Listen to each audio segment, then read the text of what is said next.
오늘은 성령 강림절 후 19번째 주일 성서정과 본문 중에 하나인 마가복음 9장 38절에서 50절까지의 말씀을 통해서 하나님의 은혜를 나누도록 하겠습니다.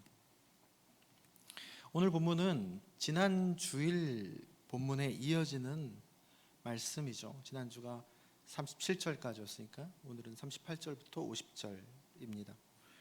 더 나아가서 지지난 주일 본문과 그 맥락이 또 이어진다고 볼 수도 있습니다. 지난 2주 동안 여러분 기억나실지 모르겠는데 어떤 말씀을 나누었죠? 예수님의 순환 예고를 나누었습니다. 지난주가 첫 번째 순환 예고고 지난주가 두 번째 예수님의 순환 예고를 다뤘죠. 마가복음이 전하고자 하는 핵심 메시지, 더 나아가서 예수님이 제자들이 깨우치기를 바라셨던 그 코어, 에센스, 알맹이가 바로 그 십자가와 부활의 도였습니다.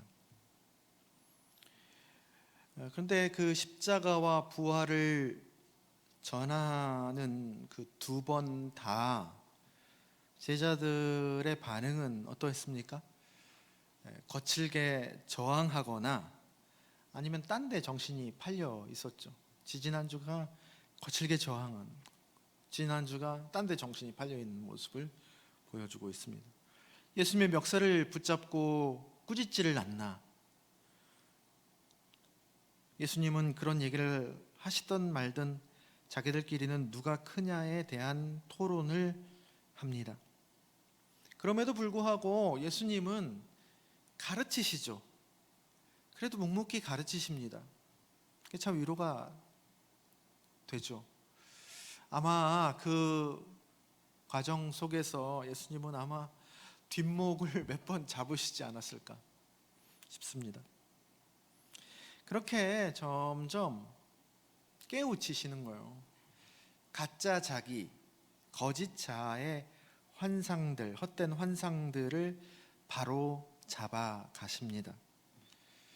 오늘 본문도 또 다른, 어쩌면 맥락은 같지만 또 다른 양상의 거짓 자아의 하나의 질긴 환상이라고 할 수 있는 모습이 제자들에게서 비춰집니다.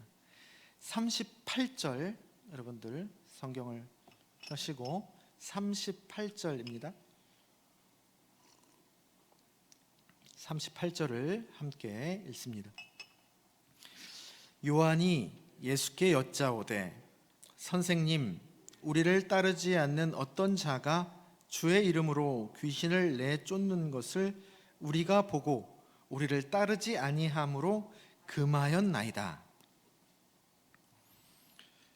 주의 이름으로 귀신을 쫓는 걸 봤는데, 아니 이거 우리가 해야 되는데 쟤네들이 하는 걸 보고 제가 가서 하지 말라고, 그렇게 함부로 하면 안 되는 거라고 했다는 거예요. 우리가 해야지, 예수님 같이 다니는 우리가 해야지 했다는 거예요. 다시 말하면 뭡니까? 내 편이냐 네 편이냐를 따지는 거예요. 제자들 상호간에 지난주일에 보았던 누가 크냐에 대한, 어떻게 보면 집단 버전이죠. 어느 편이 더 크냐, 더 우선이냐라는 얘기입니다. 그래서 우리 무리의 대장인 예수님이 우리한테 이득이 되는 행동을 했다고, 야, 너는 진짜 그렇게 하는 거 보니까 충성된 사람이구나 라고 그렇게 칭찬을 할 줄 알았나 보죠. 그런데 그에 대한 예수님의 대답이 39절 40절에 나와 있습니다. 또한 함께 있습니다. 39절 40절입니다. 예수께서 이르시되 금하지 말라. 내 이름을 의탁하여 능한 일을 행하고 즉시로 나를 비방할 자가 없느니라. 우리를 반대하지 않는 자는 우리를 위하는 자니라. 예수님이 뭐라고 말씀하시는 거예요? 그러지 말라는 얘기예요. 그 사람들이 가르침의 핵심을 깨닫고 실천하면 그에 따른 능력이 나타나는 것이지, 가르침을 행하였으면 그에 따른 능력이 나타나는 거 아닙니까? 그 진실을 대항해서 거짓과 폭력을 일삼는 것이 아니라면 가르침을 따르고 있다는데 진리를 위하는 자들 아니냐, 좋은 거 아니냐라는 말씀입니다. 우리는 이렇게 제자들처럼 진리를 따르는 자들로 부르심을 받았으나 어느새 어떻게 하다 보면 자꾸 이렇게 진영 논리 있잖아요. 소위 인종, 민족, 나라 안에서도 또 지역, 학교, 또 종교 안에서도 교파 안에서도 교회를 따집니다. 교회 안에서도 네 편 내 편이 있죠. 영향력이 있는 사람들, 또 기여를 하는 사람들 말입니다. 그런 사람들과 그렇지 못한 사람들이 그 공동체 안에서는 있죠. 또 믿음이 좋은 성도들도 있고 믿음이 약한 성도들도 있습니다. 앞서거니 뒤서거니 그렇게 하는 것이 자연스러운 것이죠. 또 오래된 교인과 새 가족으로 나뉘기도 합니다. 그래서 자기가 속해 있는 집단이 그걸 해야 돼. 그리고 첫째가 되어야 되고 커져야 되고 또 특별해야 합니다. 그래서 큰 나라, 또 좋은 학교, 유명한 교회에 속해 있으면 자기가 꼭 그렇게 크고 좋고 특별해진 것 같은 그 느낌이 좋은 겁니다. 그래서 다 크고 유명한 교회에 내가 직분자다, 항존직이고 장로가 되었다 이러면요, 내 신앙은 이제 그걸로 증명이 된 거예요. 그렇게 생각하는 경향들 제가 교회에서 목회를 하면서 많이 보았습니다. 저도 이제 이전에 그런 교회에 있었기 때문에. 근데 여러분, 성경을 비추어서 이렇게 한 번만 생각해 봐도 그건 그냥 착각입니다. 망상입니다. 헛된 생각이죠. 제자들이 이런 몰 이해를 했다는 거예요. 제자들이 이런 몰 이해에 대해서 지지난주 첫 번째 그 베드로의 몰 이해를 예수님은 호되게 꾸짖었잖아요. 사탄아 물러가라. 네가 사람의 일을 생각, 하나님의 일을 생각하지 않는구나 라고 하면서 물러서지 않고 호되게 꾸짖습니다.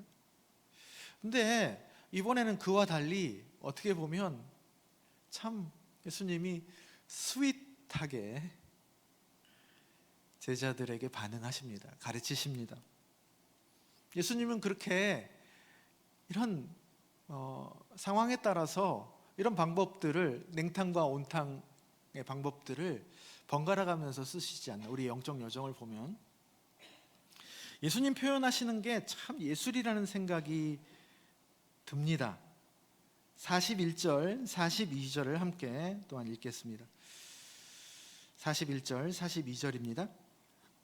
누구든지 너희가 그리스도에게 속한 자라 하여 물 한 그릇이라도 주면 내가 진실로 너희에게 이르노니 그가 결코 상을 잃지 않으리라.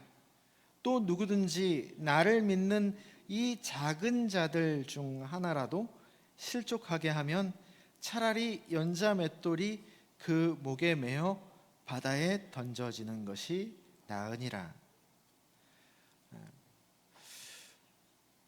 어떻게 보면 그 전에 있었던 이야기들이 혼내는 거잖아요. 살짝 꾸짖는 얘기잖아요. 왜냐하면 이해를 잘못하고 있으니까.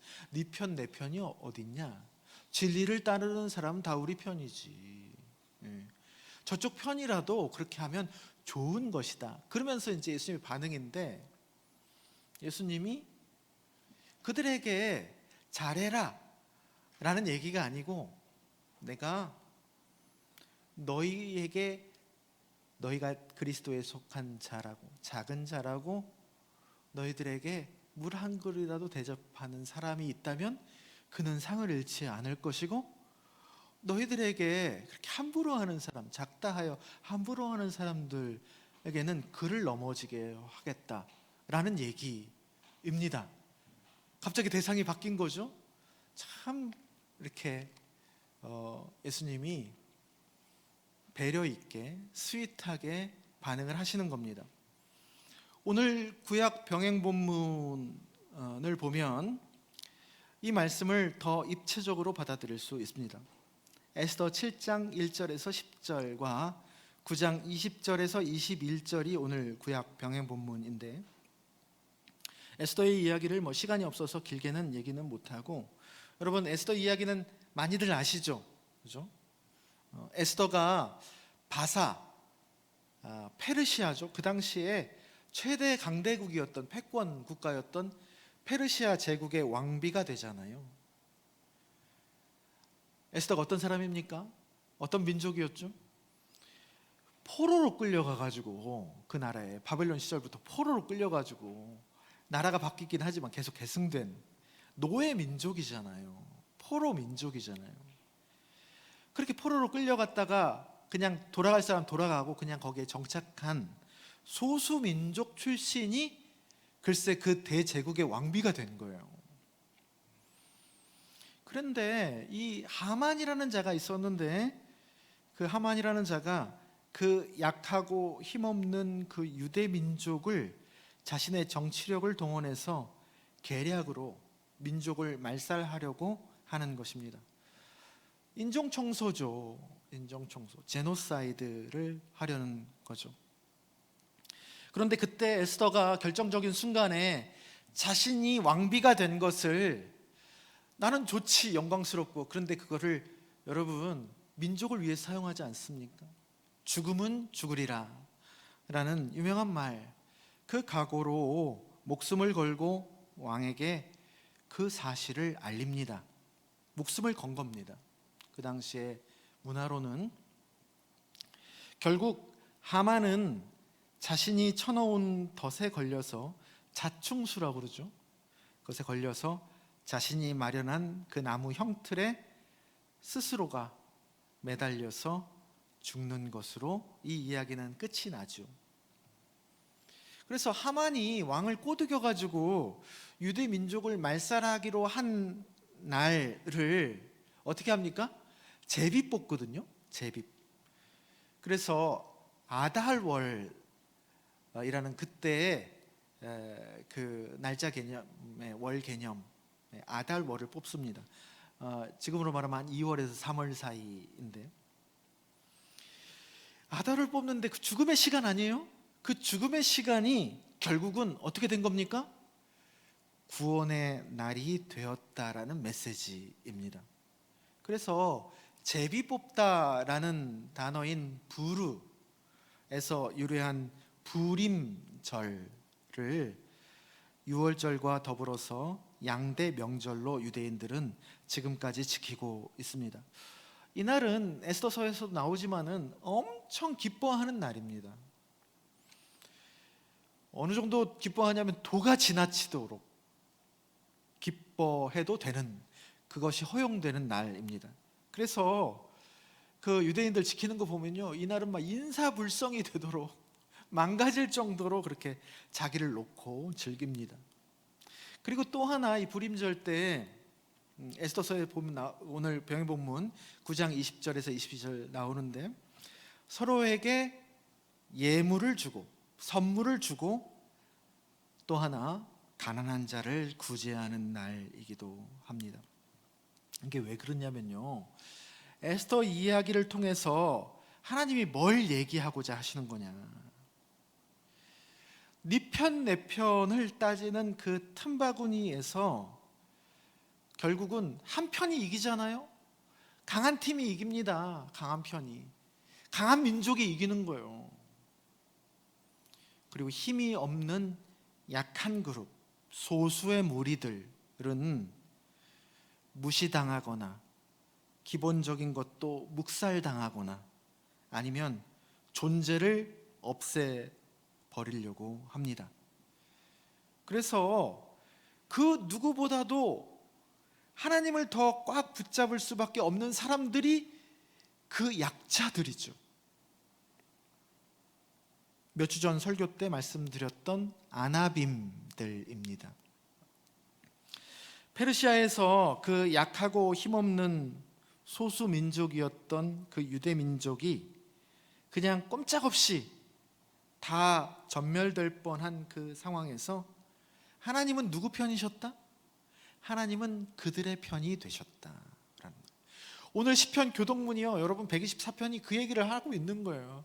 우리가 힘이 없어서 꼼짝없이 죽을 뻔했는데 하나님 없었으면 우리 다 죽었다는 거예요. 씹혔을 거란 말이에요. 그런데 하나님이 힘없는 자들의 편이 되셔서 그들을 무시하고 괴롭히고 학대하는 자들을 도리어 그 교회에 징벌하셨다라는 메시지입니다. 그러니까 불임절 때 뭘 기억해야 되냐면요, 그 사건을 기억해야 되는 거예요. 하나님의 그 구원 사건을 지극히 기뻐하고 서로가 그래서 모양이 달라도, 모양이 좀 차이가 나도 하나님이 정말로 귀하게 보시는 이들이다 라는 것을 일깨워주는 그런 선물들 서로 하고, 그러면서 불임절 제일 핵심 메시지라 할 수 있는 너희들보다도 약한 이들, 그 하나님을 더 꽉 붙잡는 이들을 기억하고 구제하라는 얘기입니다. 너희들도 약한 민족으로서 죽을 뻔했는데 하나님이 너희들 편들어 줘가지고 너희들 구원받았잖냐, 너희들 살아났잖냐. 그러니까 불임절날 뭘 기억해야 됩니까? 그 약함에 대해서. 너희들이 살아난 사람들이니까 지금 또 살만하면 너희들보다 더 약한 존재들을 기억해라 라는 날이죠. 요즘 유대인들 하는 행동들을 보면 이것과 반대로 하고 있다는 생각 좀 씁쓸합니다. 오늘 본문 41절, 42절이 그와 같은 맥락으로 예수님께서 얘기하는 것이죠. 제가 다시 읽어보겠습니다. 누구든지 너희가 그리스도에게 속한 자라 하여 물 한 그릇이라도 주면 내가 진실로 너희에게 이르노니 그가 결코 상을 잃지 않으리라. 또 누구든지 나를 믿는 이 작은 자들 중 하나라도 실족하게 하면 차라리 연자 맷돌이 그 목에 매어 바다에 던져지는 것이 나으니라. 네 편, 내 편을 따져서 그렇게 배제하고 차별하는 그 가짜 자기의 환상들이 올라와 있는 제자들에게 참 예수님이 친절하고 따뜻하게 바로 너희에게, 너희가 그리스도에게 속한 자라고 하여서 누가 물 한 그릇이라도 주면 그가 결코 상을 잃어버리지 않을 것이다. 너희를 반대로 실족하고 넘어지게 한다면 하만처럼 자신이 그 수에 넘어질 것이다 라는 말입니다. 이 말은 뭐예요? 너희들이 귀한 사람이다 라는 얘기입니다.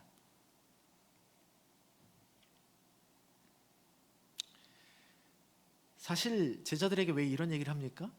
제자들이요, 작은 자들이었어요. 약한 자들이었어요. 사실 갈릴리 변방의 촌사람들이었다고요. 뭐 내세울 게 없는 사람들이었습니다. 마이너였다고요. 그것을 부드럽게 일깨워 주는 것입니다. 에스더 때 유대인들도, 그리고 지금 제자들도 약한 이들이지만 하나님의 특별한 보호하심을 받는 귀한 이들이듯이, 그러니까 너희도 어떻게 해야 되겠습니까? 너희들이 그 많은 그들, 너희도 그들 그리스도에게 속한 그 마이너들을 배척하지 말고 그들에게 선대하고 잘해주거라 라는 말입니다. 너희들도 작은 자지만 귀한 존재이듯 그들도 작은 자이지만 귀한 존재다 라는 아주 참 애둘러서 스윗하게 예수님께서 말씀하고 계시는 것이죠. 교회 공동체 내에서는 이 작은 자들이 누구냐, 어떤 주석에는 이렇게 표현했더라고요. 모든 것을 다 이해하지 못하는 그런 무관심한 사람들, 뒤처지는 사람들 있죠. 또 까다로운 사람들 공동체 안에서는 있습니다. 지겨운 사람들, 어떻게 해야 지겨울까요? 여러 유형이 있죠. 그런 사람들이 이 작은 자들이다 랍니다. 예수님, 그들에게 그들이 귀한 존재다, 잘해주거라 라는 얘기입니다. 어찌 보면 이런 사람들이 누구죠?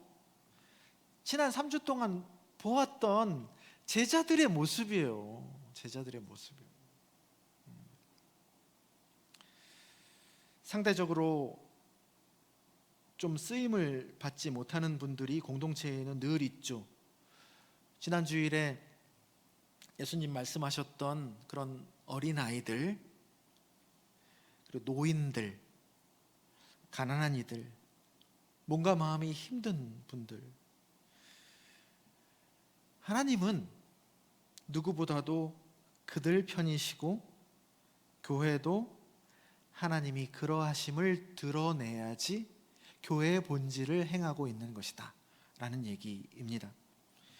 그리고 43절에서 48절까지 세 개를 반복하잖아요. 똑같은 비슷한 내용을. 만약 이것이, 이 본질을 지키는 것이 안 되도록 하는 손, 발, 눈, 당시의 맥락으로는 이 신체 기관을 썼다는 것은 그 하는 행동의 관점과 행동의 뿌리들이라는 맥락입니다. 그 뿌리를 신주단지처럼 붙잡고 있지 말고 과감하게 포기하고 개혁하라는 얘기입니다. 겉보기에는 약하고 작은 사람, 쓸모없는 사람들이죠. 이 사람을 버리지 말고 너희들이 붙잡고 있는 중요하게 생각했던 이것을 잘라내 버리란 말입니다. 우선순위 명확하죠. 예수님의 우선순위가. 다시 말하면 교회 좀 안 돌아가면 어때요? 좀 안 돌아가면 어떻습니까?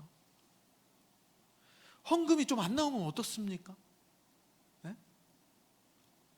교회가 이런 분들 많아져가지고 좀 힘이 없으면 좀 어때요? 세상적으로. 그거보다 중요한 게 몸통이라는 말이에요. 본질을 붙잡아야지. 세상은 그들을 변방으로 밀어냅니다. 그렇게 취급하죠. 근데 하나님 나라는 반대로 그들이 중심이다 라는 가치의 혁명이 바로 하나님 나라의 복음입니다. 만약 이 본질과 지엽이 뒤바뀌어 버리면 거기는 하나님 나라가 아니라 뭐가 되는 거예요? 약육강식. 약자는 먹히고 강자는 먹는 거예요. 적자생존. 강하고 그래도 괜찮은 사람, 힘이 있는 사람만 생존하는 거예요. 살아남는 거예요. 그게 어떤 모습입니까? 그게 지옥이단 말이에요. 성경에서 말하는 지옥이 그런 게 지옥입니다. 그런 지옥으로 변해간다는 것을 43절에서 48절까지 예수님은 반복하면서 말씀하시는 것이죠. 사자가 어린 양 약하다고 잡아먹지 말고 사자와 어린 양이 함께 거하는 나라가 되거라. 이사야 11장에 하나님 나라의 묘사죠. 그리고 마지막 50절, 너희 속에 소금을 두고 서로 화목하라 하시면서 말씀을 맺습니다. 이것은 33절, 34절 쭉 이어지는 말씀이잖아요. 결론과 같은 말씀인데 33절, 34절 지난 주일 싸우잖아요. 누가 크냐로 한바탕 싸웠던 제자들. 또 오늘 본문에서 그 누가 크냐의 집단 버전으로 그러면 우리 편, 너희들 편 아니야 라는 그런 제자들에게 소금, 여러 가지 의미로 성경에서는 이렇게 표현하고 있는데 예수님의 가르침입니다. 몸통이죠. 불순물들을 다 제거하고 남은 아주 하얀 순수한 본질입니다. 그 가르침의 엑기스를 가운데 두면 서로 너희들 서로 싸웠던 그 이유들 있잖아요. 그런 이유들이 그 다름이 틀림이 아니고 다채로움이 되는 것이다. 그래서 이사야 11장에서 아름답게 노래한 사자와 어린 양이 함께 공존하는 하나님 나라의 모습이 되는 것이다. 사자와 어린 양, 암소와 곰이 안 다릅니까? 사자가 어린 양이 되고 어린 양이 사자가 되는 나라가 아니에요. 사자로 태어났는데 어떻게 어린 양이 돼요? 발톱을 갖고 태어났는데 어떻게 부드럽게 그렇게 되냐고요. 어린 양도 내가 힘이 없는데 노력하면 사자가 됩니까? 그렇게 강요하는 나라가 아닙니다. 서로 다름을 인정하는 나라이죠. 그런 나라가 되는 것이다. 그 예수님의 가르침을 두고 서로 공존해라, 화목해라 라는 얘기입니다. 사랑하는 낮은동산 교회 성도 여러분, 우리가 이 예수님의 가르침을 따라서 세상이 말하는 행복과 성공 또 승리가 아니라 하나님 나라의 가치관이 전하고 있는 그런 참된 행복과 형통 또 승리를 열망하고 쫓아가는 그런 그리스도인, 그런 교회로 점점 성숙해 가기를 주님의 이름으로 축원합니다.